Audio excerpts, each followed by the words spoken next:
మరోసారి ఉద్రిక్తతలు నెలకొన్నాయి. యుఎస్ ఇరాన్ పరస్పరంగా దాడులు చేస్తూ ఉన్నాయి. అల్లకల్లమైన వాతావరణం నెలకొంది. అమెరికాపై ఇరాన్ ప్రతీకార దాడులకు పాల్పడుతోంది. గల్ఫ్ దేశాల్లోని అమెరికా బేస్లే టార్గెట్గా భీకరంగా దాడులు కొనసాగిస్తోంది ఇరాన్. బహ్రెయిన్, కువైట్, ఇక్కడ ఈ రెండు దేశాలకు సంబంధించిన అమెరికా స్థావరాలే ఇప్పుడు టార్గెట్ అయ్యాయి. 85 మిలిటరీ బేస్ల పైన ఇరాన్ మిసైళ్లతో అటాక్ చేసింది. 85 మిలిటరీ బేస్ అంటే అర్థం చేసుకోండి ఏ స్థాయిలో దాడులు కొనసాగుతున్నాయి అనేది. So 85 military air bases, military బేస్లు అంటే కంప్లీట్గా అక్కడ క్యాంపులు ఉంటాయి. అమెరికాకు సంబంధించినటువంటి క్యాంప్స్ ఉంటాయి. సో ఆ క్యాంపులలో ఇప్పుడు అటాక్ జరిగింది. సో ఇప్పుడు అటాక్ సంబంధించిన నేపథ్యంలో మరోసారి ఉద్రిక్తత వాతావరణం పెరిగిపోయింది. ఇరాన్ దాడులతో కువైట్లో ఎమర్జెన్సీ ప్రకటించారు. హార్ముజ్లో మళ్ళీ కమర్షియల్ షిప్ల పైన కూడా దాడులకి కౌంటర్గా ఇరాన్ వైమానిక రక్షణ కోస్టల్ నిఘా వ్యవస్థలపైన యుఎస్ ఎయిర్ స్ట్రైక్స్ పాల్పడింది. అమెరికా దాడులకి ప్రతీకారంగా కువైట్, బహ్రెయిన్లోని అమెరికా బేస్లపై క్షిపణుల దాడి కూడా కొనసాగుతోంది. డ్రోన్లతో విరుచుకుపడుతోంది ఇరాన్. ఇక బుషేర్లో అమెరికా అత్యాధునిక డ్రోన్ MQ-9ను కూల్చివేశారు. కాల్పుల విరమణ ఒప్పందాన్ని అమెరికా ఉల్లంఘించిందని IRGC చెప్తోంది. అమెరికాపై ఇరాన్ స్పీకర్ గాలిబఫ్ మండిపడ్డారు. ఇక బెదిరింపులు, వేధింపులు కాలం ముగిసింది, ఇక మేము ఎవ్వరికి తలవంచమని చెప్పి గాలిబఫ్ అంటున్నారు. ఇక అమెరికా ఎంత ఒత్తిడి చేసినా తగ్గేదే లేదంటున్నారు. నాటో సమిట్ కోసం తుర్కియా వెళ్ళినటువంటి ట్రంప్ ఇప్పుడు ఈ సమయంలో ఈ దాడులు అక్కడి నుంచి ఆదేశించినట్టు తెలుస్తుంది. ఒకసారి అక్కడ ప్రస్తుత పరిస్థితికి సంబంధించి ఆ విజువల్ చూద్దాం.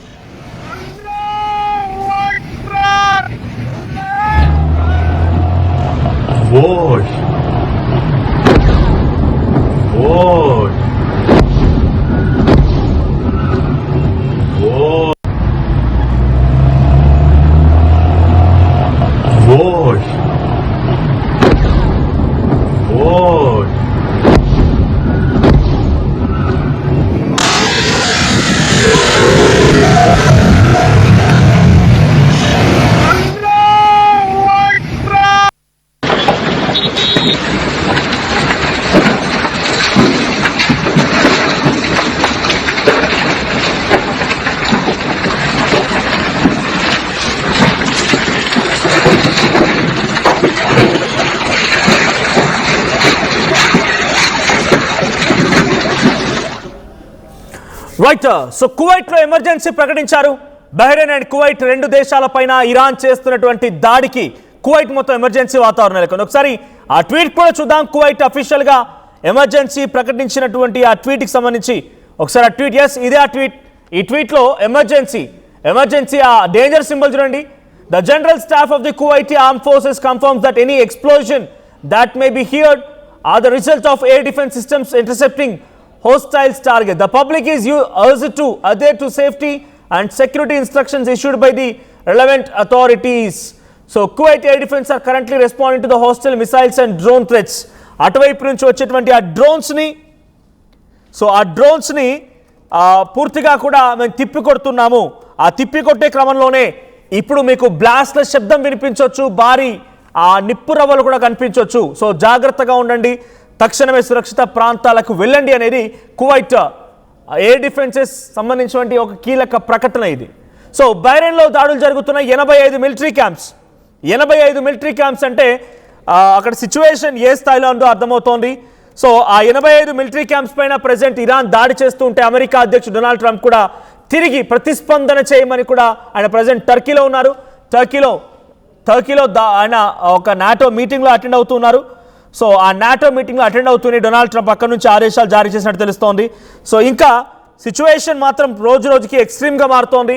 సో ఒకసారి మనం ట్వీట్ చూస్తున్నాం. గాలిబఫ్ ఆయన ప్రెసిడెంట్ ఇరానియన్ స్పీకర్ ఆయన ఏం చెప్తున్నారు? Major MOU violation by US. కాల్పుల విరమణకు సంబంధించి ఆ ఉల్లంఘన జరిగింది అనేది ఆయన మెన్షన్ చేశారు. Violating Iranian adjustments in the strait, persistent threats of further strikes, reinstating oil sanctions, attacks on southern Iran, continued Zionist aggression on Iran. The era of bullying and extortion is over. It leads nowhere. We don't fold.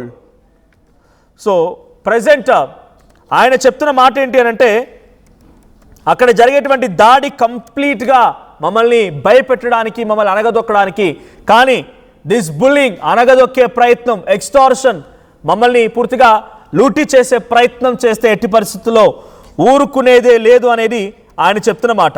So Iran వైపు నుంచి ఇది statement. And కువైట్కి సంబంధించినటువంటి emergency statement కూడా ఇందాక మీరు ఆర్టీవీలో screen పై చూశారు. But as of now situation మాత్రం ఎక్స్ట్రీమ్గా మారుతోంది. అమెరికా ఇరాన్ మధ్య యుద్ధం ముగిసిందా అనేటువంటి ఆ క్వశ్చన్ మార్క్కి అవసరం లేదు. యుద్ధం ముగియలేదు, కంప్లీట్గా యుద్ధం మళ్ళీ తీవ్రతరం దాలుస్తోంది. ఒకరిపై అటాక్ చేస్తూనే ఉన్నారు. స్ట్రైట్ ఆఫ్ హార్మూజ్ దగ్గర ఎప్పుడైతే ఇరాన్ మొదటగా 2 నౌకల్ని, ఆయిల్ షిప్స్ని పేల్చేసిందో ఆ తర్వాత నుంచి అమెరికా కూడా రిటిలియేట్ చేయడం మొదలుపెట్టింది. సో 3 నౌకలు ఇరాన్ పేల్చేస్తే అమెరికా డైరెక్ట్గా సుమారుగా టెహరాన్ సమీపంగా ఉన్నటువంటి మిలిటరీ బేసెస్ పైన, ఎయిర్ బేసెస్ పైన, రాడార్ సిస్టమ్స్ పైన, ఎయిర్ డిఫెన్స్ సిస్టమ్స్ పైన అటాక్ చేస్తూ చాలా భయంకరంగా అమెరికా కూడా ఇరాన్ని మరొకసారి అతలాకుతలం చేసింది. సో కోస్టల్ గార్డ్స్ అంటే ఆ సముద్ర తీరానికి స్ట్రైట్ ఆఫ్ హార్మూజ్ ఉన్నటువంటి కోస్టల్ గార్డ్స్ని కూడా అక్కడి క్యాంప్స్ని కూడా అటాక్ చేసింది. సో ఇప్పుడున్న సిచ్యువేషన్ చూస్తూ ఉంటే ఇంకా యుద్ధం రోజు రోజుకి మరింత తీవ్రమయ్యే అవకాశం కూడా ఉంది. ఓవైపు ఇరాన్ ఆ స్ట్రైట్ ఆఫ్ హార్మూజ్ని కంట్రోల్ తీసుకునేందుకు ప్రయత్నంలో భాగంగానే అనేక రకాలుగా అక్కడ షిప్స్ని పేల్చివేయడం, తమ మాట వినాలన్నట్టుగా కొంత హుకుం జారీ చేయడం చేస్తూ ఉంటే అమెరికా దాన్ని తిప్పికొడుతూ అక్కడ ఎయిర్ డిఫెన్స్ సిస్టాన్పై అటాక్ చేసింది. ఇది మరింత ఎక్స్ట్రీమ్గా మారింది. ఎప్పుడైతే అమెరికా ఇరాన్ ఎయిర్ డిఫెన్స్ సిస్టాన్ని అటాక్ చేసిందో అప్పుడు ఇరాన్ కూడా భయంకరమైనటువంటి దాడులతో కువైట్ మరియు ఖతార్లో బహ్రెయిన్లో ఉన్నటువంటి మిలిటరీ క్యాంప్స్ని, అమెరికా మిలిటరీ క్యాంప్స్ పైన అటాక్ చేయడం మొదలుపెట్టింది. 85 మిలిటరీ క్యాంప్స్, 1 కాదు 2 కాదు, 85 మిలిటరీ క్యాంప్స్ పైన అమెరికా సంబంధించిన మిలిటరీ క్యాంప్స్ పైన ఇరాన్ అటాక్ చేసింది. 85 మిలిటరీ క్యాంప్స్ పై అటాక్ ఒకేసారి జరగడంతో వాళ్ళంతా కొన్నిటి తిప్పికొట్టే ప్రయత్నం చేస్తున్నారు, డ్రోన్లని, మిసైల్ని తిప్పికొడుతున్నారు. ఆయన ఏమాత్రం కూడా ఆ సామర్థ్యం సరిపోవడం లేదు. దీంతో కువైట్లో కొంత ఎమర్జెన్సీ సిచ్యువేషన్ తలపిస్తోంది. అండ్ బహ్రెయిన్లో కూడా సిచ్యువేషన్ ఇదే. ఇది రోజు రోజుకు చూస్తుంటే మరింత యుద్ధంగా మారే అవకాశం కూడా ఉంది. అమెరికా అధ్యక్షుడు డొనాల్డ్ ట్రంప్ చెప్పిన మాట ఏంటి అని అంటే, శాంతి కోసం ప్రయత్నిస్తున్నాను, శాంతి నాకు పీస్ కావాల్సింది. అక్కడ ఆ పీసే చాలా ఇంపార్టెంట్ అక్కడ జరిగేటువంటి యుద్ధం కంటే కూడా అన్నట్టుగా అమెరికా అధ్యక్షుడు డొనాల్డ్ ట్రంప్ మాట్లాడుకొచ్చారు. We want only peace, we want to restrain peace, శాంతి నెలకొల్పాలని చూస్తూ ఉన్నాం. మేము నిజంగానే తలుచుకుంటే ఇరాన్లో ఉన్నటువంటి విద్యుత్ కేంద్రాలని పూర్తిగా నిలమట్టం చేయగలుగుతాం, అక్కడటువంటి రహదారులను నిలమట్టం చేయగలుగుతాం, బ్రిడ్జెస్ని కొలాప్స్ చేయగలుగుతాం, ఇరాన్ని 1 నిమిషంలోనే, చిటికలోనే పూర్తిగా చిత్తు చేయగల సామర్థ్యం మా దగ్గర ఉంది. కానీ మేము అది కోరుకోవడం లేదు. మాకు శాంతి కావాల్సిందే, శాంతి నెలకొల్పడం కోసం ప్రయత్నం చేస్తున్నామనేది డొనాల్డ్ ట్రంప్ చెప్పిన మాట. కానీ అంతలోనే మళ్ళీ అటాక్ చేశారైనా అటాక్కి తిరిగి ఇప్పుడు ఇరాన్ మళ్ళీ గల్ఫ్ కంట్రీస్ ఉన్నటువంటి కువైట్ అండ్ బహ్రెయిన్ ఉన్నటువంటి అమెరికా మిలిటరీ బేసెస్ పై అటాక్ చేస్తోంది. ఈ అటాక్స్ తీవ్రతరం అవుతున్నాయి. ఇంకా యుద్ధం తీవ్రంగా మారే అవకాశం ఉంది. There is no more ceasefire agreement. అసలు సీజ్ ఫైర్ అగ్రిమెంట్ అనేది లేనట్టుగా ఇరు దేశాలు చెప్తూ ఉన్నాయి. మాపై అటాక్ చేశారన్నట్టుగా 2 దేశాలు కూడా ఒకరిపై ఒకరు బూచిగా నెపన్నెడుతూనే ఉన్నాయి. కానీ యుద్ధం మాత్రం ఆగడం లేదు. సో ఈ సీజ్ ఫైర్ అగ్రిమెంట్ బ్రేక్ అయింది అంటే మరింతగా తీవ్రతరం దాల్చే అవకాశం ఉంది. ఇది ముందుగానే గమనించింది కాబట్టి ఇరాన్ పైన అమెరికా కూడా పలుమార్లు హెచ్చరించింది. మీరు ఎప్పుడైనా ఈ సీజ్ ఫైర్ ఉల్లంఘన జరిపినా, మా మాటలు కాదని మళ్ళీ మాపై వేలెత్తి చూపాలని చూసినా డెఫినెట్గా మీకు అంతకంతకు సమాధానం చెప్తామని చెప్పి చాలా సందర్భాల్లో డొనాల్డ్ ట్రంప్ చెప్పుకొచ్చే ప్రయత్నం చేశారు. ఇప్పుడు అనుకున్నది జరిగింది. అమెరికా సీజ్ ఫైర్ అంటూ మళ్ళీ ఇరాన్ తమపై దాడి చేయడాన్ని చాలా తీవ్రంగా పరిగణిస్తోంది. సో అమెరికా కూడా చాలా తీవ్ర స్థాయిలో రెచ్చిపోతోంది. అమెరికా ఇప్పుడు ఎయిర్ బేసిస్ పై అటాక్తో కూడా మరింత ఆగ్రహానికి గురైపోయి మరోసారి ఇరాన్ని స్థావరాల టార్గెట్గా మరోసారి తమ ఆర్మ్ ఫోర్సెస్ని, సెంట్రల్ కమాండ్ నుంచి రంగంలోకి దించే అవకాశం కూడా ఉంది. చూద్దాం మరి ఏం జరిగిందో. స్ట్రైట్ ఆఫ్ హార్మూజ్ని దక్కించుకోవాలనే ప్రయత్నంలో ఇరాన్ చేస్తున్నటువంటి ప్రయత్నం, ఎలాగైనా సరే తమ మాట వినాలని చెప్పి, మన మాట వినకపోతే అంతు తేలుస్తామని చెప్పే విధంగా డొనాల్డ్ ట్రంప్ చెప్తున్నటువంటి మాట, ఈ వార్నింగ్లు, ఒకరిపై ఒకరు మాటల తూటాలు, ఒకరిపై ఒకరు ఈ ఛాలెంజెస్, లేకపోతే ఇప్పుడు చేస్తున్నటువంటి యుద్ధం ఎటువంటి పరిస్థితి దారితీస్తుందో చూడాలి. But as of now war of weapons మళ్ళీ జరుగుతోంది. ఒకరిపై ఒకరు చాలా తీవ్రంగా దాడి చేసుకునేటువంటి సిచ్యువేషన్ నెలకొంది. సో అయితే ఇక్కడ ఇంట్రెస్టింగ్ థింగ్ ఏంటంటే, అమెరికాకు సంబంధించిన ఒక డ్రోన్ MQ-9ని కూల్చివేశారంట. సో ఈ చాలా కీలకమైన డ్రోన్ ఇది, అమెరికాకు సంబంధించింది. సో MQ-9 అనేటువంటి ఈ డ్రోన్ బుషేర్లోని అమెరికా అత్యాధునిక డ్రోన్ MQ-9ని కూల్చివేశారు. అయితే కాల్పుల విరమణకు సంబంధించినటువంటి ఒప్పందాన్ని పూర్తిగా బ్రేక్ చేశారనేది గాలిబఫ్ వార్నింగ్ ద్వారా మరోసారి అర్థమవుతోంది. మీరు సైలెంట్గా ఉండమంటే, మమ్మల్ని అణగదొక్కుతామంటే, మమ్మల్ని సప్రెస్ చేస్తామంటే ఊరుకునే ప్రసక్తే లేదు, మేము కూడా సిద్ధంగా ఉన్నామని ఒక స్టేట్మెంట్ని గాలిబఫ్ పాస్ చేశారు. మరి ఇరాన్ ఏ రకంగా ఇంకా దీన్ని ఎదుర్కోబోతోంది, అమెరికా దీన్ని ఏ రకంగా అణగదొక్కబోతోంది చూడాల్సిన అవసరం అయితే ఉంది.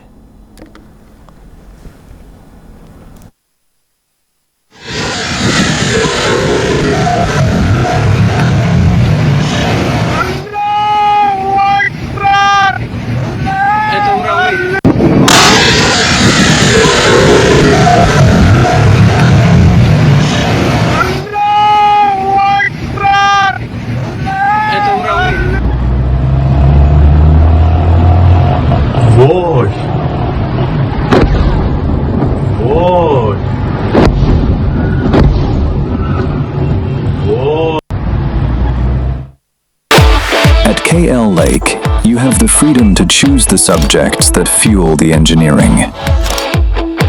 UKL deemed to be university. I'm Rishabh, a digital marketing strategist and a football player. I refuse to be one. At Anurag University, be everyone you dream to be. Tournament ముందు paint ఎలా చేస్తాం?